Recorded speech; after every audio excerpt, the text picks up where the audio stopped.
If you be who Jesus wants you to be, the world will hate you. And that's a good thing.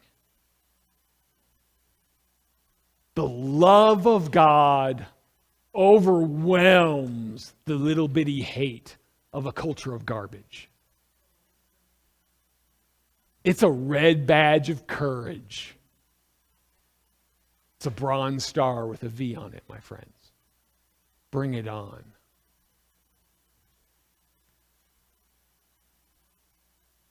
Blessed are the persecuted. Blessed are those that are hated for their faith. Right? That's Jesus from Matthew. Matthew chapter 5, verses 10, 11, and 12. The other Beatitudes get one verse. This one gets 3. It must be important. Matthew chapter 5, and the Beatitudes, verse 10 through 12 says this: Blessed are those who have been persecuted for the sake of righteousness, for theirs is the kingdom of heaven. Blessed are you when people insult you and persecute you, falsely say all kinds of evil against you because of me, Jesus. Rejoice and be glad, for your reward in heaven is great. For in the same way they persecuted the prophets who were before you. Let's be persecuted. Jesus said those to the people. Sermon on the Mount, Matthew chapter 5. Let me break it down for us. Blessed are the persecuted. Blessed means God's goodness is upon you. It's about the character of God pouring out on you and being revealed to you. So those who are persecuted experience God's goodness. Don't you want God's goodness? Yes. You got to do it for the right reasons. You can't be persecuted for the wrong reasons. Be persecuted for the right reasons, for the sake of righteousness. Be persecuted because you are standing up faithful against the unfaithful, because you are standing up holy against the unholy. You aren't being persecuted for a godly reason if you're foaming at the mouth, arguing, being hateful, and actually being part of the problem. That's not persecution. That's you getting what you deserve.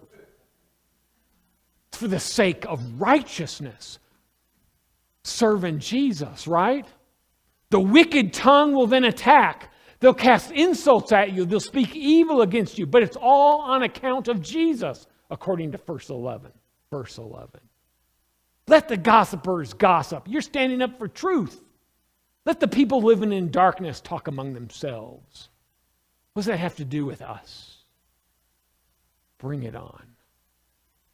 The nice thing about this passage is that it ends with 2 commands, and the 2 commands are weird.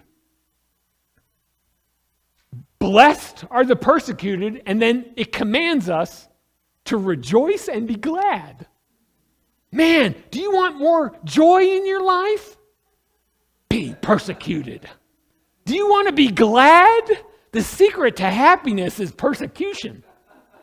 According to Jesus, anyway.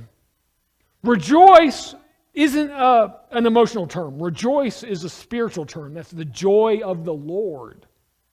It's the joy of the Lord that allows the deacon Stephen to preach one of the greatest sermons in history while the people around them are holding rocks, and they throw the rocks at him until he is dead.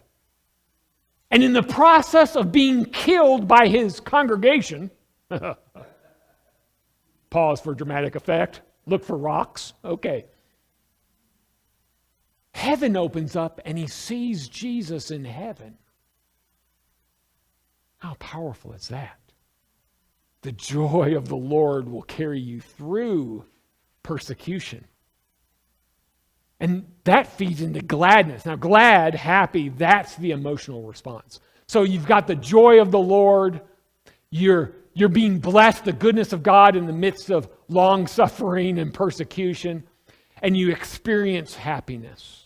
That's why the person that is suffering can truly be at peace in the midst of their suffering when they're suffering for a higher calling, my friends. It's because of that reward in heaven. It's a specific kind of persecution. Very, very specific. Ooh. Does America love or hate you?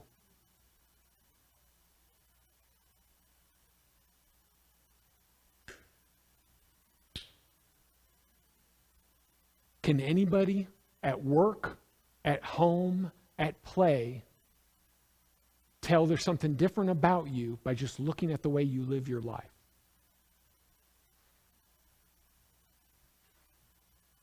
What a horrifying question, right?